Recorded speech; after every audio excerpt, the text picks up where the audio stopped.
The morning sun of June 4, 1942 cast long shadows across the Pacific as Admiral Chuichi Nagumo stood on the bridge of the carrier Akagi, unaware that he was about to witness the beginning of Japan's naval downfall. 6 months after Pearl Harbor, the Imperial Japanese Navy sailed toward Midway Atoll with supreme confidence, their 4 massive aircraft carriers cutting through the azure waters like steel leviathans hungry for another decisive victory. Nagumo commanded a formidable force that had terrorized the Pacific since December 7, 1941. The carriers Akagi, Kaga, Hiryu, and Soryu carried over 250 aircraft, supported by battleships, cruisers, and destroyers in what appeared to be an unstoppable armada. Admiral Isoroku Yamamoto, architect of the Pearl Harbor attack, had conceived this operation as the masterstroke that would finally bring the Americans to their knees and secure Japanese dominance in the Pacific. Meanwhile, 1,600 miles to the northeast, Admiral Chester Nimitz paced the floors of his Pearl Harbor headquarters, clutching decoded Japanese messages that revealed the enemy's intentions. The Americans had cracked the Japanese naval code, giving them an unprecedented advantage that would prove decisive in the coming battle. Nimitz knew the Japanese were coming, and he had positioned his forces accordingly. 3 American aircraft carriers awaited the Japanese fleet: the USS Enterprise, USS Hornet, and the hastily repaired USS Yorktown, which had limped back from the Coral Sea battle just weeks earlier. The Yorktown should have required months of repairs, but Pearl Harbor's shipyard workers had performed a miracle, patching her up in just 72 hours. These 3 carriers, commanded by Rear Admirals Raymond Spruance and Frank Fletcher, carried fewer than 230 aircraft between them. The strategic importance of Midway Atoll could not be overstated. This tiny speck of coral and sand, barely 6 miles across, served as America's westernmost naval base and early warning station. Its loss would open the Hawaiian Islands to Japanese invasion and potentially force the United States to negotiate a peace settlement favorable to Japan. Yamamoto understood this perfectly, which is why he had committed such massive resources to its capture. As dawn broke on June 4th, Japanese reconnaissance planes launched from the carriers to scout ahead, their engines humming through the morning air. The pilots, veterans of campaigns across the Pacific, felt invincible after their string of victories. They had sunk British battleships, devastated Dutch naval forces, and sent American defenders fleeing from Wake Island and the Philippines. Midway, they believed, would be another routine conquest. But 1,700 miles away, American codebreakers continued their silent vigil, intercepting and deciphering Japanese communications. The intelligence gathered by these unsung heroes had already given Admiral Nimitz the strategic advantage he needed. He knew when the Japanese would attack, from which direction they would come, and even the composition of their forces.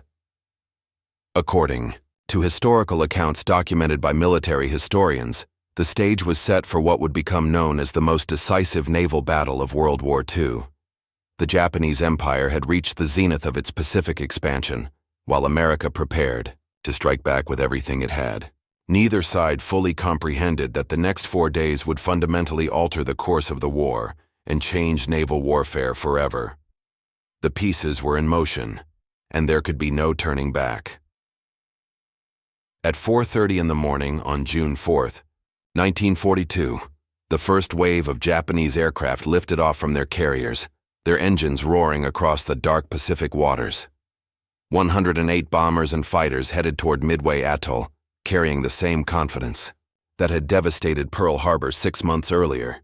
Lieutenant Joichi Tominaga led this aerial armada, unaware that American radar operators on Midway had already detected his approaching formation. The Midway garrison, commanded by Colonel Harold Shannon, had been expecting this attack for days, thanks to the intercepted Japanese communications. As air raid sirens wailed across the tiny atoll, Marine pilots scrambled to their obsolescent Brewster Buffaloes and Grumman Wildcats, knowing they faced overwhelming odds against the superior Japanese Zero fighters. These brave aviators, many of them fresh from flight training, climbed into their cockpits determined to sell their lives dearly. The aerial battle above Midway began at 6:20 in the morning with devastating ferocity. The Japanese Zeros, piloted by combat veterans, tore through the American defensive formations like wolves among sheep. Within minutes, 17 of the 26 Marine fighters had been shot down or severely damaged. Major Floyd Parks, leading Marine Fighting Squadron 2, 21, radioed desperately as his Buffalo disintegrated around him. They came down like a thunderbolt. Despite their aerial superiority, the Japanese bombers found Midway's defenders more resilient than expected. Anti-aircraft guns filled the sky with black bursts of flak, and several Japanese aircraft fell smoking into the lagoon. More critically for Admiral Nagumo's plans, the airfield remained operational despite the bombing. Lieutenant Tominaga, his own aircraft damaged by ground fire, transmitted a fateful message back to the Akagi. There is need for a second attack wave. This communication would prove to be one of the war's most consequential radio transmissions. Admiral Nagumo faced a terrible dilemma aboard his flagship. Half of his aircraft were already armed with armor-piercing bombs and torpedoes, ready to attack any American naval forces that might appear. If he ordered a second strike on Midway, he would need to rearm these planes with land attack ordnance, a process that would take hours and leave his carriers vulnerable. At 7:15, Nagumo made his decision. He ordered the rearming to begin, and the flight decks of his 4 carriers became scenes of frantic activity as ordnance crews wheeled bombs and torpedoes around, switching weapons loads while keeping engines running. Gasoline hoses snaked across the decks, and ammunition lay stacked in the open air. The carriers had become floating powder kegs. Unknown to Nagumo, American dive bombers were already airborne and searching for his fleet. The USS Hornet had launched her attack group at 7:02, followed by squadrons from the Enterprise and Yorktown. These attacks would be uncoordinated and poorly executed by American standards, but they would achieve something far more valuable than their individual success might suggest. The first American attack came from the Hornet's Torpedo Squadron 8, led by Lieutenant Commander John Waldron. These obsolescent Douglas Devastator torpedo bombers approached the Japanese fleet at wave-top level, flying straight into a storm of anti-aircraft fire and Zero fighters.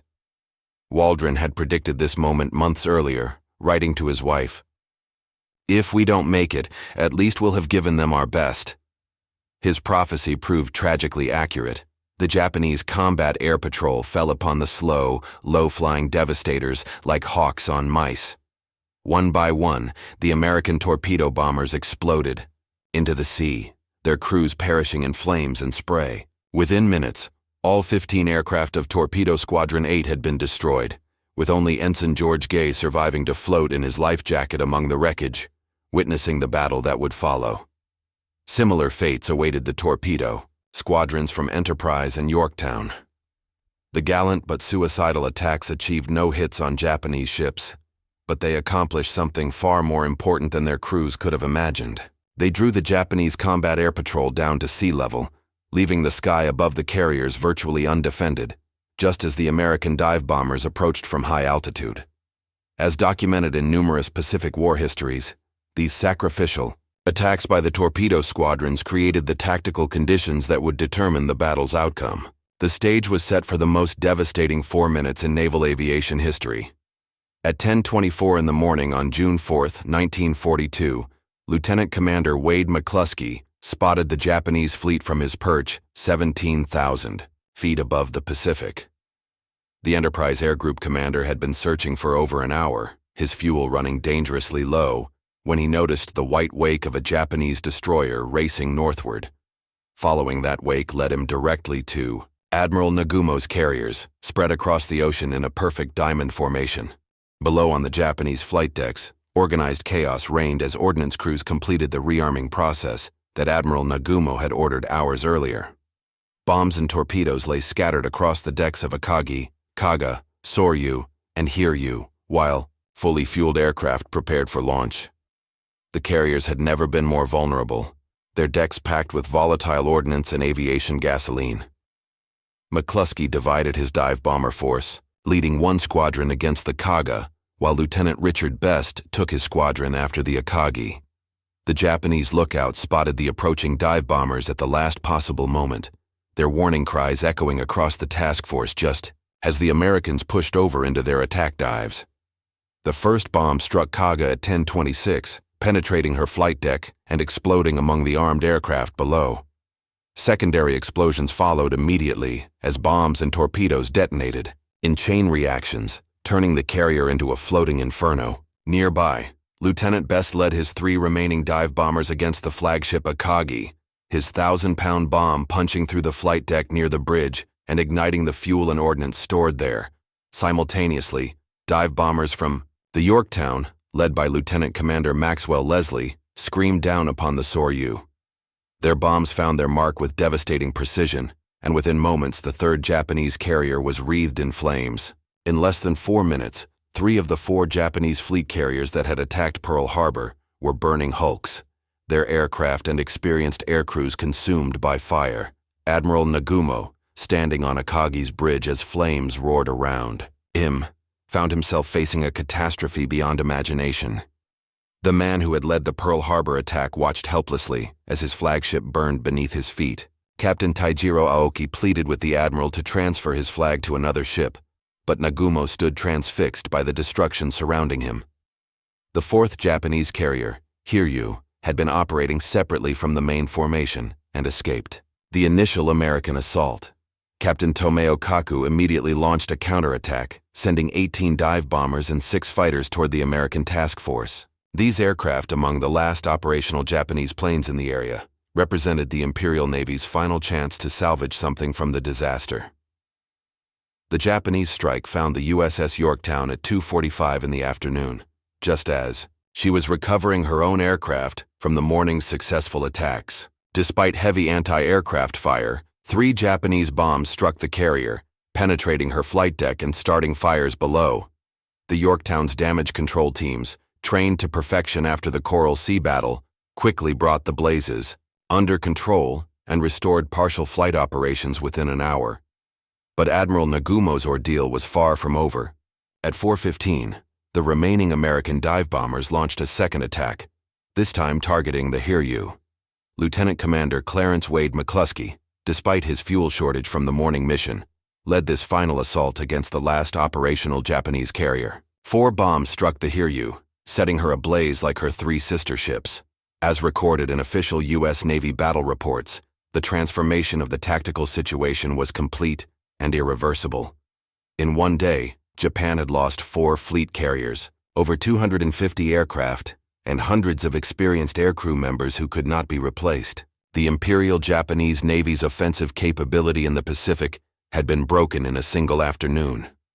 Admiral Yamamoto, monitoring the battle from his distant flagship Yamato, received the devastating news by radio.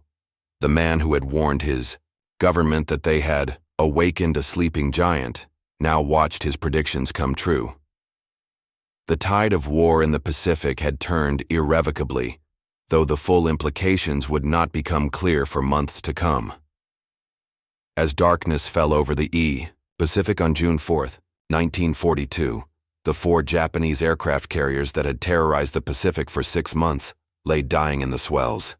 The Kaga, her back broken by internal explosions, settled deeper into the water with each passing hour. Hundreds of her crew members floated in the oil-slicked sea, clinging to debris while destroyers moved among them in desperate rescue operations. Admiral Nagumo, finally persuaded to abandon his burning flagship, transferred to the light cruiser Nagara as the Akagi's magazines began cooking off in thunderous explosions. The carrier that had launched the Pearl Harbor attack now resembled a floating volcano, her steel plates glowing red-hot as fires consumed everything combustible within her hull. Captain Taijiro Aoki remained aboard until the last possible moment, supervising the destruction of classified materials and the evacuation of wounded crew members. The Soryu presented an even more horrific spectacle. Her aviation gasoline tanks had ruptured early in the attack, spreading flaming fuel throughout her hangar decks and living spaces. Sailors emerged from below decks with their clothing ablaze, diving into the Pacific to escape the inferno that had once been their home. Captain Ryusaku Yanagimoto chose to go down with his ship, last seen standing at attention on his bridge as the carrier's superstructure collapsed around him. Only the Hiryu continued to fight, her captain refusing to accept defeat even as flames consumed his flight deck. Captain Tomeo Kaku launched one final attack against the American fleet, sending 10 torpedo bombers and 6 fighters toward the USS Yorktown in a last desperate gamble. These pilots, knowing they faced almost certain death, flew with the fatalistic courage that characterized Japanese naval aviation throughout the war. The second attack on Yorktown came at 6:45 in the evening, just as the American carrier was beginning to recover from her earlier damage. 2 Japanese torpedoes struck her port side, flooding her engine rooms and knocking out electrical power. The carrier developed a severe list to port, and Captain Elliot Buckmaster ordered abandon ship, fearing she might capsize. Meanwhile, American submarines had joined the battle. The USS Nautilus, commanded by Lieutenant Commander William Brockman, had been stalking the Japanese fleet since dawn. As the burning Japanese carriers lay helpless in the water, Brockman maneuvered his submarine into position for what would become one of the war's most controversial torpedo attacks. At 7:55, the Nautilus fired 4 torpedoes at the crippled Soryu. One struck the carrier amidships, hastening her final plunge toward the ocean floor. The submarine's attack, while militarily justified, shocked even hardened American sailors, who watched the Japanese carrier disappear beneath the waves, with hundreds of men still trapped inside her hull. Admiral Yamamoto, receiving increasingly desperate reports from the battle area, made the painful decision to abandon the Midway operation entirely. The combined fleet, which had seemed invincible just hours earlier, began its withdrawal toward Japan. The admiral who had planned Pearl Harbor now faced the reality that Japan's naval offensive capability had been shattered in a single day. The human cost of the disaster became apparent as rescue operations continued through the night. The Kaga lost 811 officers and men, while the Akagi's casualties numbered 267. The Soryu and Hiryu each lost over 700 crew members. Many of them experienced aviation personnel, who represented years of training and combat experience that Japan could ill afford to lose. As documented in post-war Japanese naval records, the loss of these 4 carriers represented more than just ships and aircraft. The experienced aircrew members who perished in the flames had formed the backbone of Japanese naval aviation, veterans of campaigns stretching from Pearl Harbor to the Dutch East Indies. Their replacement would require years that Japan did not have, while American shipyards were already launching new carriers at an unprecedented rate. Captain Kaku of the Hiryu, realizing his ship was doomed, made the traditional decision to share her fate. At 9:23 on the morning of June 5th, the last of the Pearl Harbor carriers slipped beneath the Pacific swells, taking her captain and 392 crew members with her. The Imperial Japanese Navy's dreams of Pacific dominance died with them in the dark waters northwest of Midway Atoll. Dawn on June 5, 1942, brought a changed Pacific to both fleets. The USS Yorktown, abandoned the previous evening, still floated despite her severe damage, her tough construction keeping her afloat against all expectations. Captain Buckmaster, observing from a nearby destroyer, decided to reboard his ship with a salvage party, believing the carrier could be saved and towed back to Pearl Harbor for repairs. The salvage operation began at dawn with characteristic American determination. Damage control parties returned to the listing carrier, pumping out flooded compartments and attempting to restore power to her vital systems. The Yorktown's survival seemed possible as engineers managed to reduce her list and restore limited electrical power. The carrier that had fought at Coral Sea and Midway appeared ready to fight again. Admiral Spruance, now commanding the American task force after Admiral Fletcher's transfer to a cruiser, faced his own critical decisions. His pilots reported Japanese battleships and cruisers still operating within striking distance, and intelligence suggested Admiral Yamamoto might be planning a night surface attack with his remaining heavy units. The Americans possessed air superiority, but faced enemies with superior night fighting capabilities and heavier guns. Unknown to Spruance, Admiral Yamamoto had indeed considered a surface engagement, hoping to salvage something from the disaster with his battleships and cruisers. The Yamato, largest battleship ever built, could theoretically devastate the American carriers if she could close to gun range under cover of darkness. However, the loss of air cover made such an operation suicidal, and Yamamoto reluctantly ordered a general withdrawal toward Japan. The Japanese submarine I-168, commanded by Lieutenant Commander Yahachi Tanabe, had been stalking the American fleet since the battle began.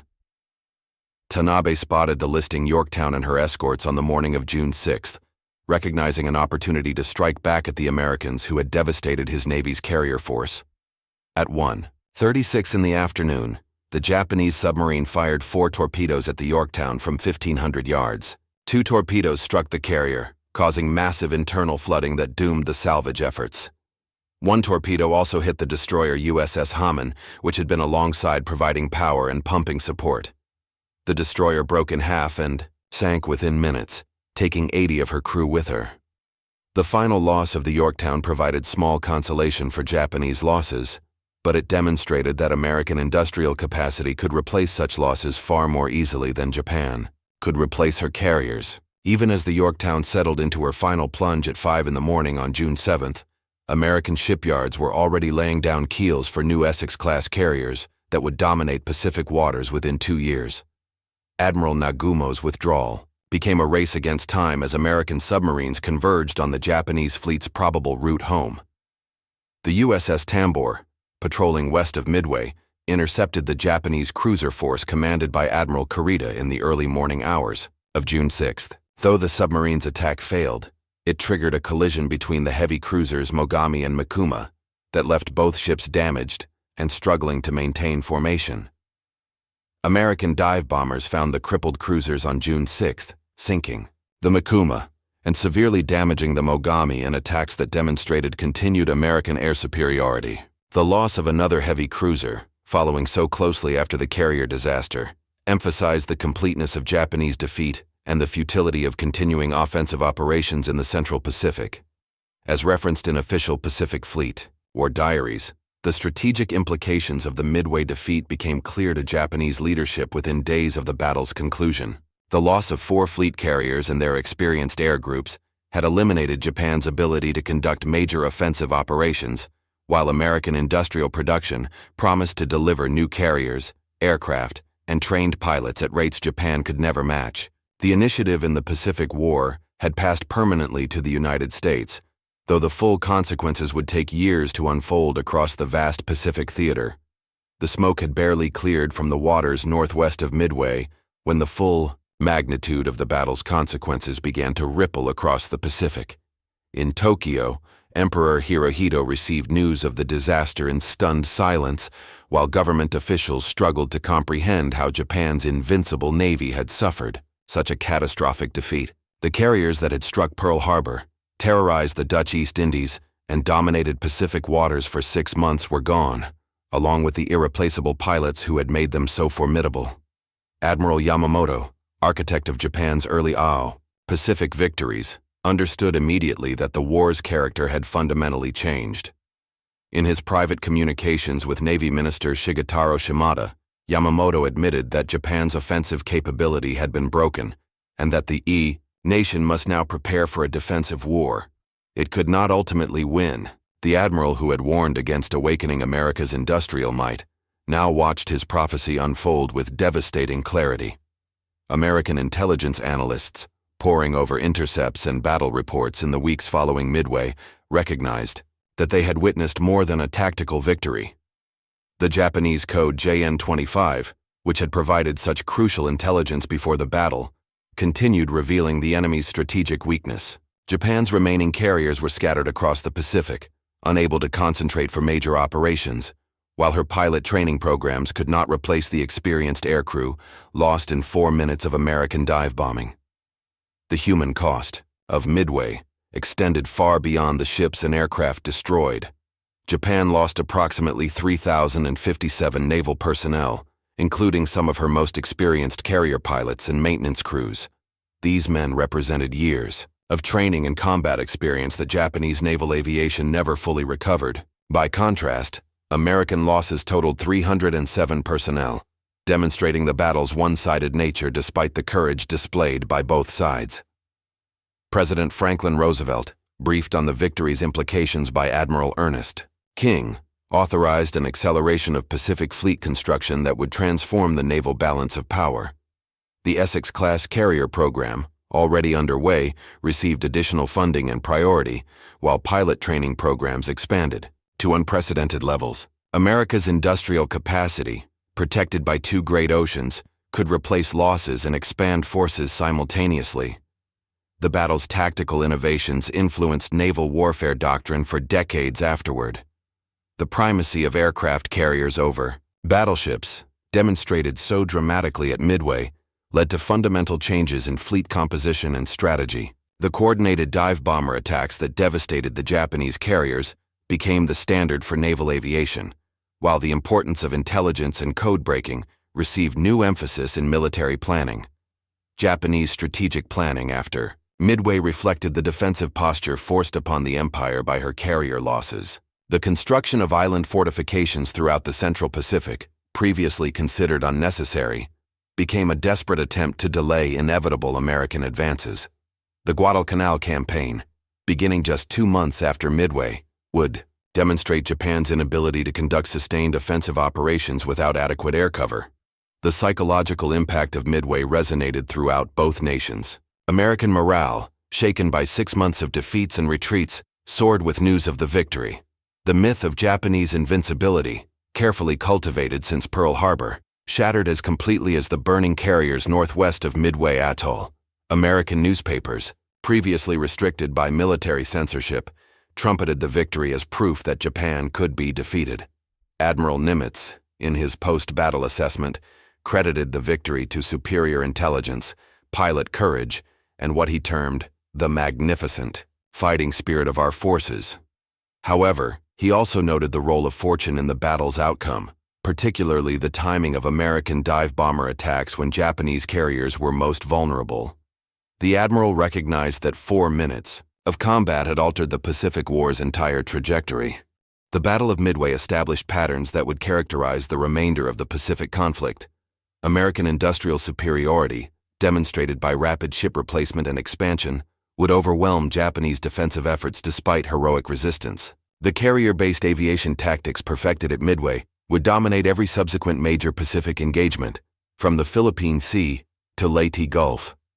As documented in numerous post-war analyses, including Samuel Eliot Morrison's comprehensive Naval Histories, Midway represented the Pacific War's decisive turning point. The 4 Japanese carriers that burned and sank in June 1942 took with them Japan's hopes for victory, leaving only the question of how long the empire could delay inevitable defeat. The sleeping giant that Admiral Yamamoto had feared awakening was now fully aroused, and its industrial and military power would prove unstoppable in the campaigns that followed. The legacy of those 4 decisive minutes continues to influence naval doctrine and strategic thinking into the 21st century, a testament to the battle's enduring significance in military history.